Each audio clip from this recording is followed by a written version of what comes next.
So this is demoing the red belt exam that we just finished.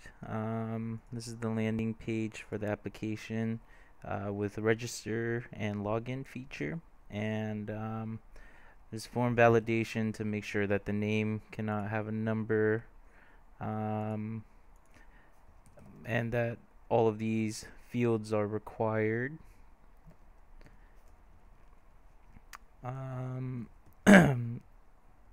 It'll also check to make sure that the email is a valid email, um, as well as that it's a unique email. So if we try to register an email that's already in the database, then it'll return an error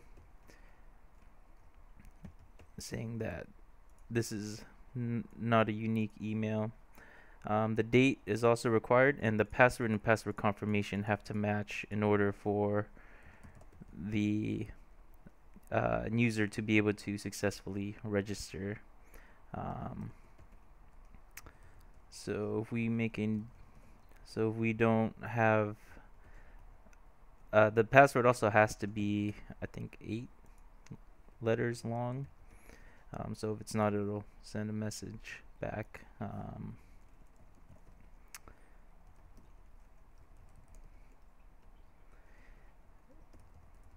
And so if the passwords don't match, it'll also send back an error. So the password confirmation field does not match. But so if we make a new account,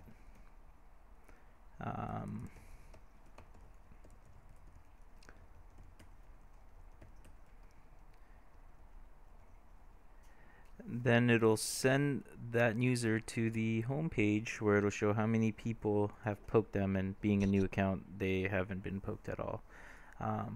But so we can log out with the logout feature at the top and re-sign back in with that new account just to show that the login and registration work.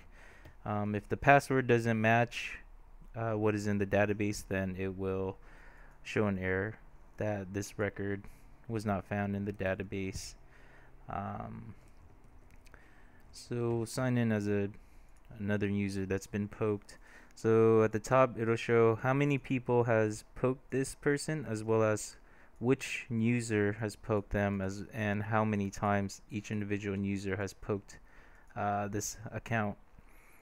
We'll see that the pokes update as we are poking people, and to demonstrate, I can sign in as an account that's been poked by everyone to show that it's changing for each user that logs in.